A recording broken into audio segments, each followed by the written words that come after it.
What's up, fight fans? This is Kurt DeVille with Counterpunch Boxing News, and I have some new news, some breaking news concerning Dillian the Body Snatcher Whyte. Dillian Whyte has been absolutely cleared to fight. Of course, we know that in Saudi Arabia tomorrow on the undercard of Andy Ruiz versus Anthony Joshua. But what we don't know, which is breaking news, that Ukad themselves have withdrawn the case against Dillian Whyte.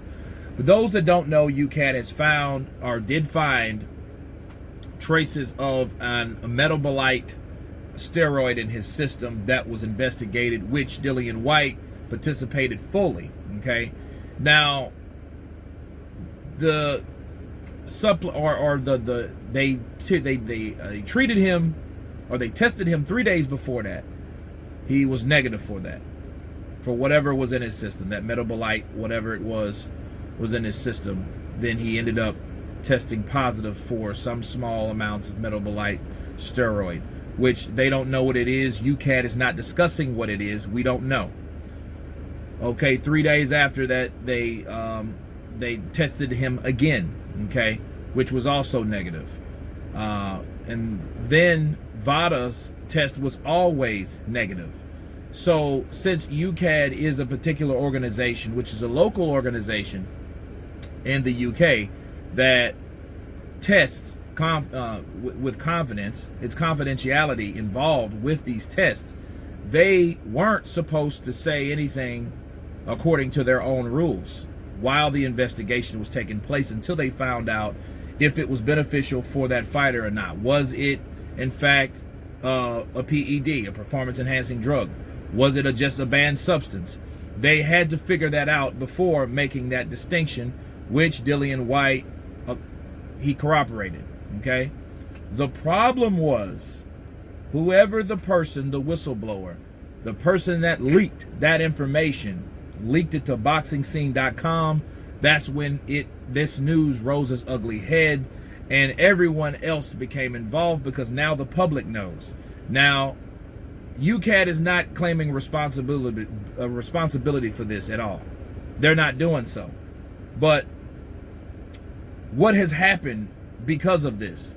Because of these guys, because of whoever, then broke his own rules. They broke their own rules because it had to come from Ukad. Someone from Ukad, someone involved in Ukad, had to see that Dillian Whyte had some type of finding in his test. Now, before people knew what the fuck that was, they had already leaked and said, hey, he had tested positive for something, some kind of metabolic steroid. Okay, that's where the problem lied. Okay, so what did that cost Dillian Whyte, though? A lot of humiliation. His shot at the WBC #1 eliminating a bout with Deontay Wilder. Tyson Fury took his place. They pushed his shit back while Ukad was trying to figure it out, right? Now he gets the fight again. Tyson Fury takes his spot. He loses all credibility with the WBC damn near, right? Which now they should honor that back, but it doesn't matter anyway, because Tyson Fury is fighting for the spot that he fought his ass off to get.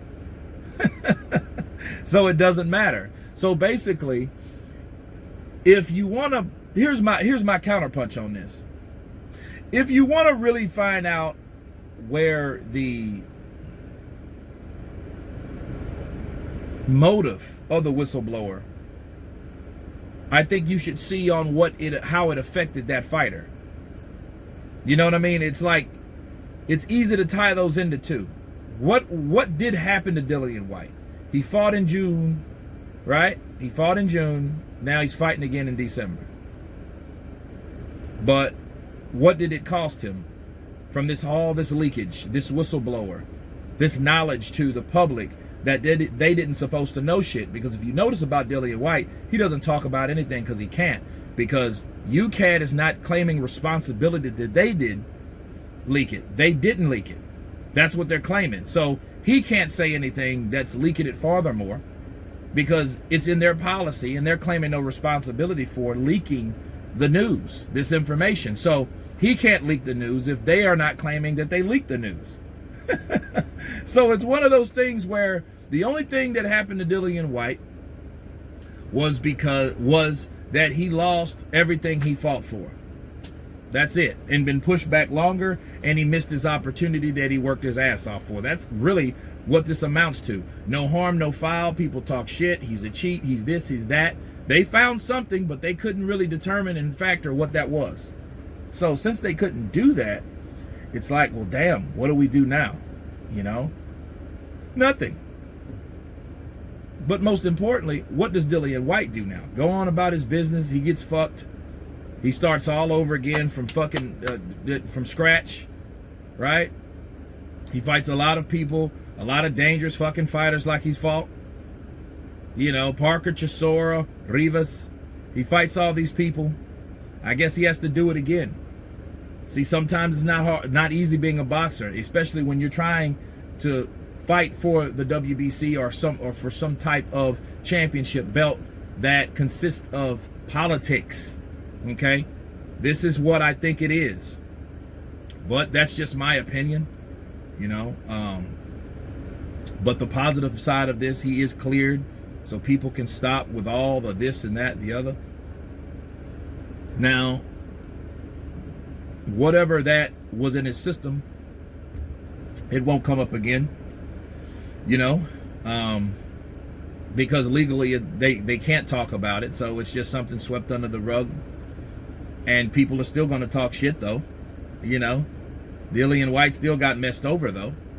You know, so this is what we have. You know, Dillian Whyte moving on with his career, no harm, no foul. Ukad shuts their shit down, and Dillian Whyte lives to fight another day. But that is it, guys. You guys tell me what you think about this whole debacle. Of course, please subscribe. And you guys been Counterpunch. Peace.